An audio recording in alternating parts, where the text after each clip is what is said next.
ဆိုရင်တော့ gaming performance အပိုင်းကိုရောက်ပါပြီ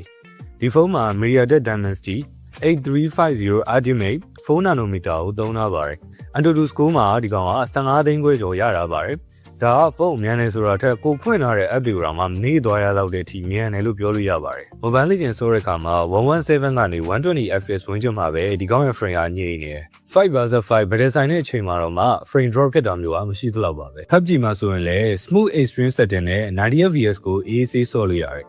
ကျွန်တော်တနားရီလောက်တောက်လျှောက်ဆော့ကြည့်တဲ့အခါမှာဖုန်းကအရန်ကြီးပူမလာပါဘူးအထဲမှာ 93mm ဘက်လေးရှိရဲ့ Vivo ချိန်မှာပေါင်လာတဲ့အတွက်ကိုတနားရီကြာတဲ့အထိဖုန်းပူချိန်က41 degree ဝန်းကျင်မှာပဲရှိနေတာတော်တော်လေးအမှတ်ပေးရမှာချက်ပါပဲဒါပေမဲ့ Genshin ဘက်လိုမျိုး game ကြီးတွေဆော့မယ်ဆိုရင်တော့ medium setting မှာ60ကနေပြီးတော့34 fps လောက်ထိပဲရတယ် game ကြီးတွေဆော့မဲ့လူတွေအတွက်ကတော့နည်းနည်းစဉ်းစားရပါမယ်ထူးခြားချက်ကတော့ဒီကောင်မှာပါတယ် bypass charger မှာ